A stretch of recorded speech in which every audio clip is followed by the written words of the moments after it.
day, and welcome to the Good Exclusive day, you Opportunities too. Network. It's V, your host, live today with author of Your Client Is Not Your Friend, Nekisha Prince-Haynes. Please introduce yourself. Hi, good day, listeners. My name is Nekisha Prince-Haynes, and I'm the author of Your Client Is Not Your Friend. And I currently reside on the beautiful island of Barbados.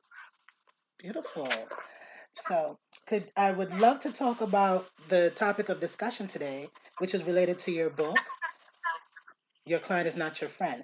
Could you tell me, you know, more about what inspired you to discuss this topic and write the book? Great. So, my book was inspired after working for some clients who took advantage of my services because I became too friendly with them. And after some time, I decided to reflect on my business. And it was then I realized that if I want to my business to prosper and do better, then there are some things that I need to do differently. Then also, Absolutely. I'm involved in a lot of online groups. And while browsing through some of my online groups, I realized that I was not the only one in this situation.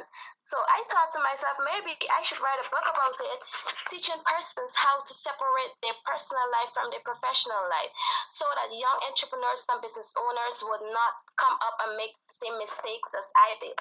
Absolutely. And that is a very good thing to do. Now, could you tell me, for instance, why you find it important to separate the personal life and how the best way to avoid it is?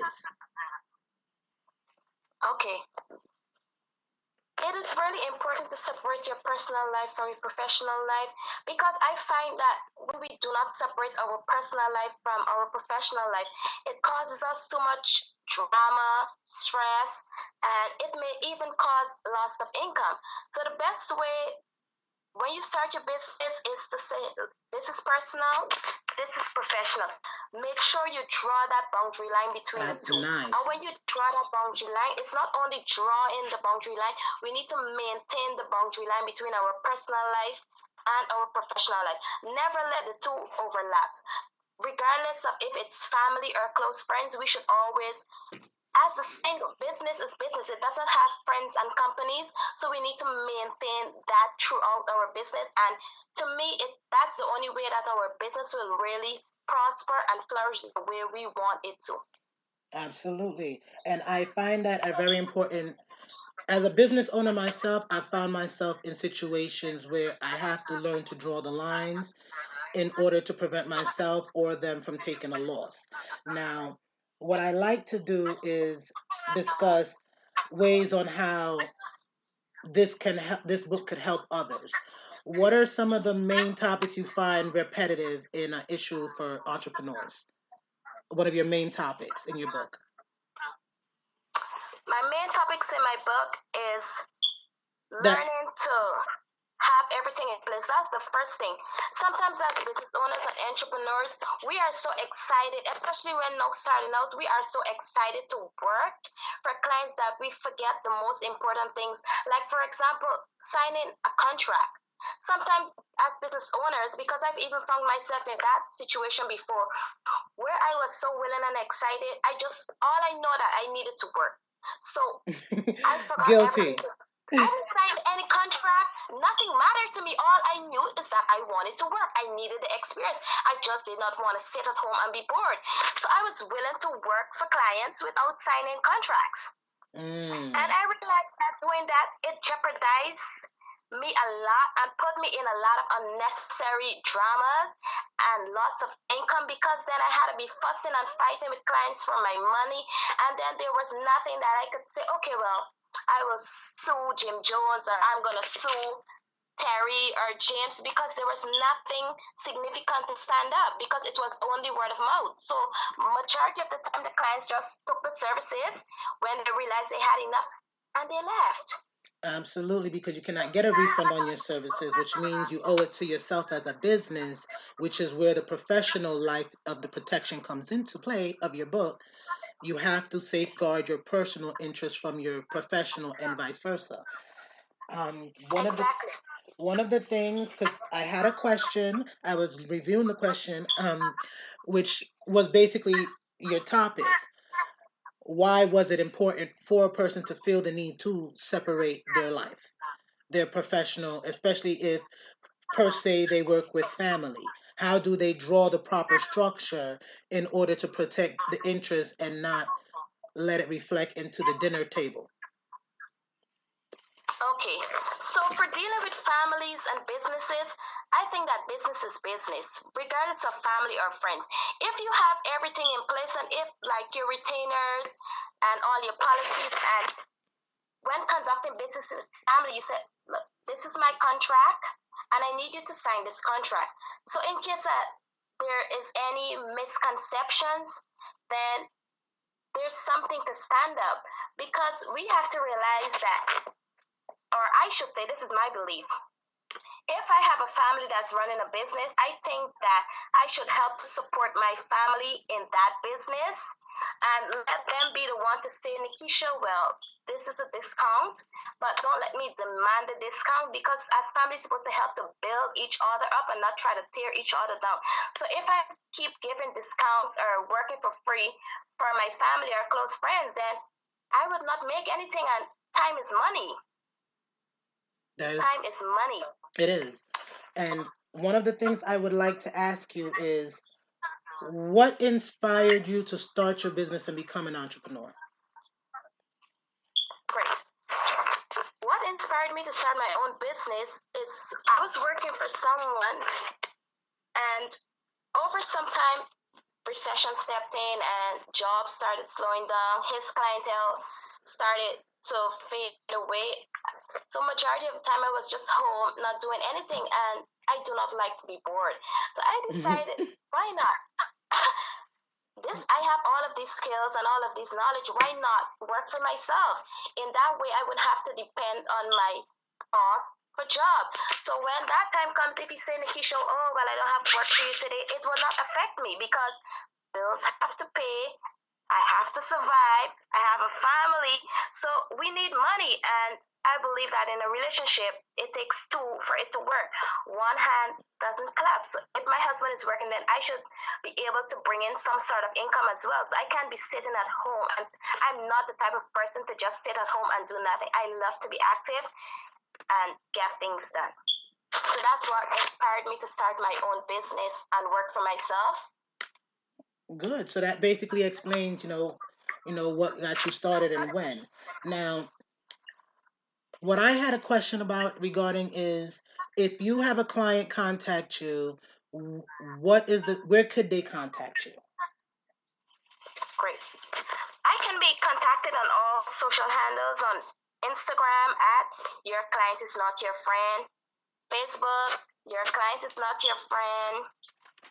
I can be contacted on LinkedIn at Nekisha Haynes. My WhatsApp number is +1 246 261 6377. Also, my business name, Prestige Admin Services, you can find me on WhatsApp, Instagram, and Facebook as well. Via email, your client is not your friend, also prestigeadminservices@gmail.com. Great. I'm glad we have a way to contact you. Now, what I'd like to find out is, when how long did it take you to get your information together for your book? Is it something where an individual has an exact timeline, or do you give them a layout of what you expect within a certain period? Okay, for my book, I had the idea like over a period of time, but putting together the ideas, it took me like several months to put the ideas together Mm. and actually write my book. But it was always there, because from since I attended primary school into secondary school, I wrote a book, but I never had the chance to publish it.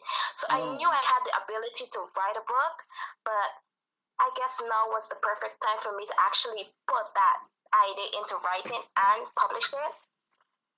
I think a lot of entrepreneurs could understand you on that point, because they have these ideas and plans and they don't get to them eventually. They do or they forget them. And I'm proud of you for getting the ability to go after a past goal and succeed in it and not let it fly away. Thank you. You're welcome. Now, what I would love to know is where can people find your book? My book can be found on Amazon. For now, it's in two formats. You can find it in the paperback and also the ebook format on Amazon. Great. Now, what I'm going to ask you is an interesting question that I had in mind. What exactly I saw what you did your book a little differently than how I normally see books. They come in and they say, "Hey, don't do this, step 1. Don't do that, step 2." You decided to take a different route in going by offering mini stories of situations people could find themselves in or similar but not exact where they could understand this is something, hey, pause, don't do this, or this is what could happen. So your book brings out a lot of strengths, weaknesses, opportunities, and threats that people could face as an entrepreneur. So the rounding up my question, what I'd like to know is what made you choose to go that route? Okay, for me, the book, they had this one client that had me real frustrated after providing some services for her, and I was bickering with her back and forth for my money.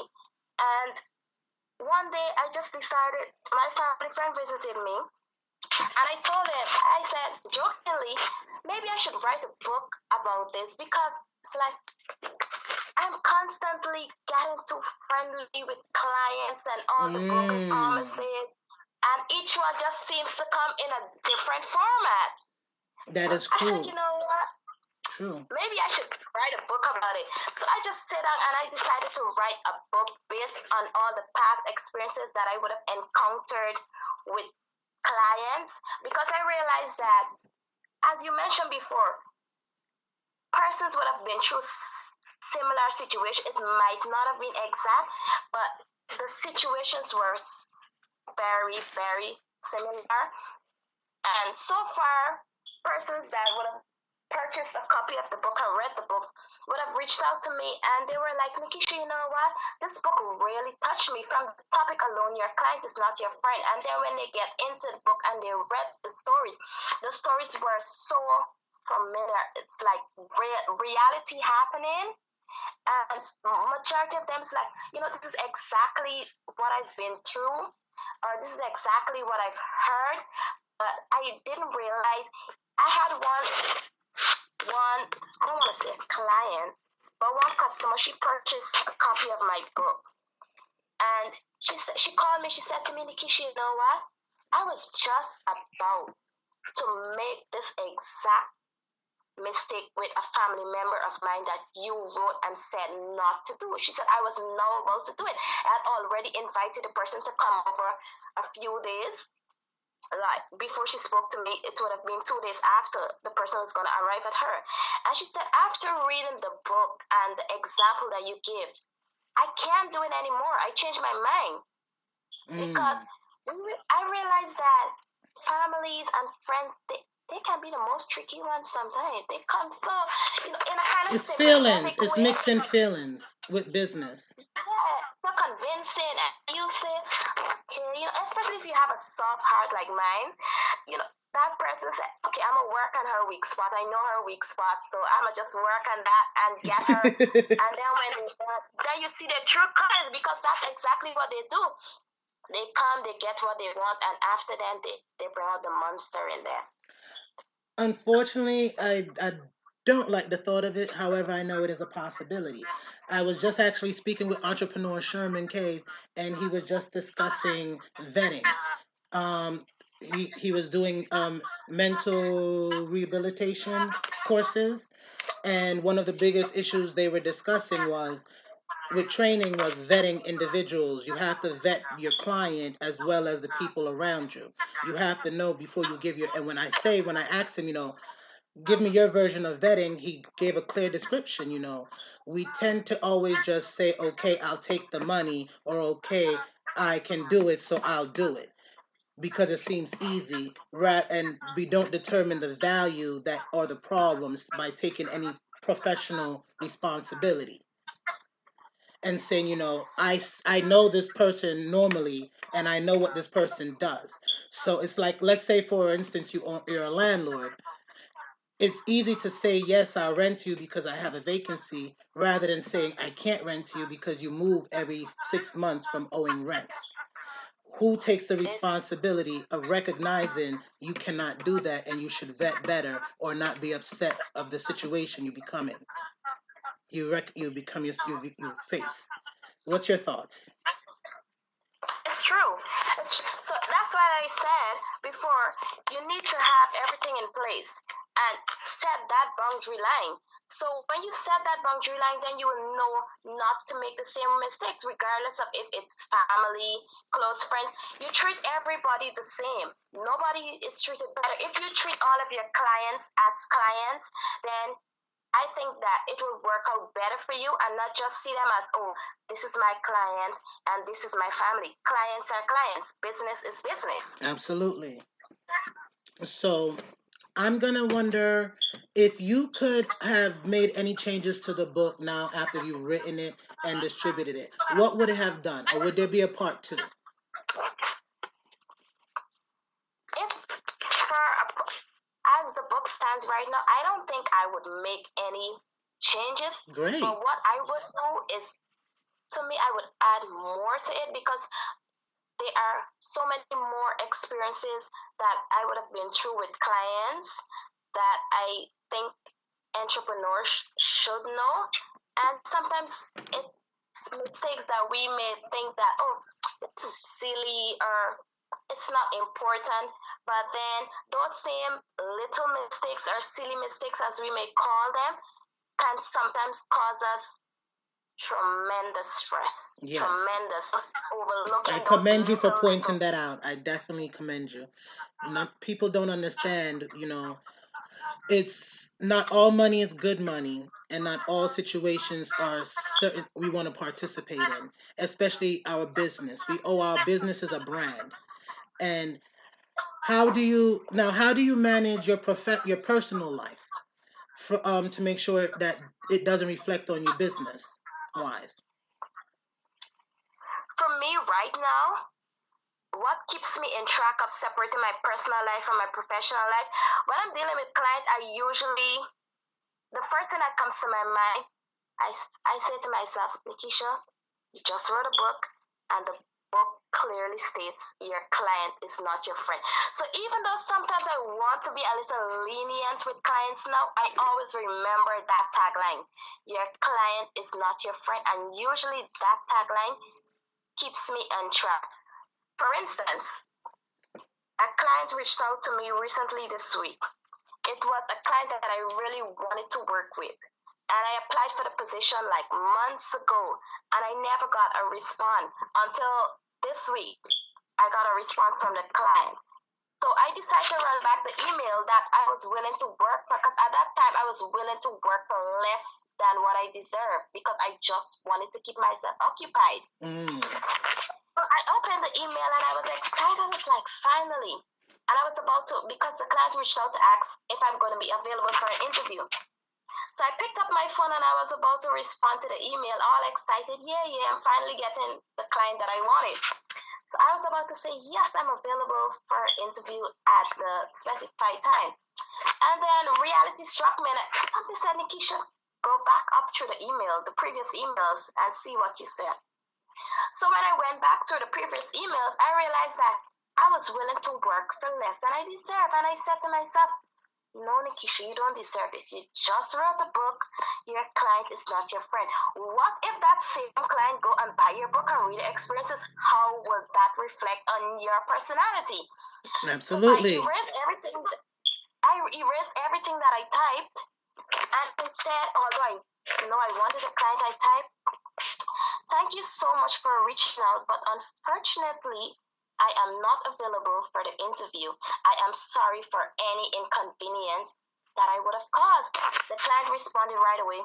Do you have any recommendations? And I responded, no, I don't, but I can throw it out in my group and see if anybody's willing to work for you.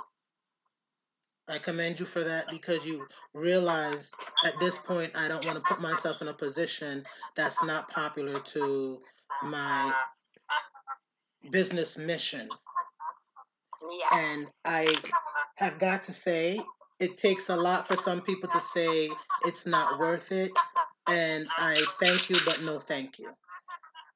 Now, is there anything you would love to say to people who have read your book or plan to read your book or even starting a business? Say that again, please. Is there anything you'd love to say to anyone that's interested in writing a book, starting a business, or even interested in reading the book? Okay. For anyone who's interested in writing a book, I always say to them, writing a book does not have any pattern. Do not worry about the pattern. It's all just put your ideas down. When you put your ideas down, when you finish writing, just write, just keep writing. When you're finished, then you can always go back and fix whatever needs to be done in the way it should be. But if you take time out to stop and say, oh, A is supposed to be A, this is supposed to be in present tense, this should be in past tense, oh, this should happen before this, then it takes away from your memory and what the idea, rather, what you really want to write. And then most times you forget or you end up mixing the two stories up. Don't even worry about a title because sometimes you started off, okay, I want to write The Sky is Blue. But then by the time your book is finished, you end up talking about the grass, the stars, the moon. So just write. Just put your ideas down, and when you finish, then you analyze it, and then you can find an appropriate topic that will suit what you just write about. For business owners that are now starting up, I recommend that you get everything in place. Research what you want to do before you go out there and do it. Don't just get into business because you want to get into business.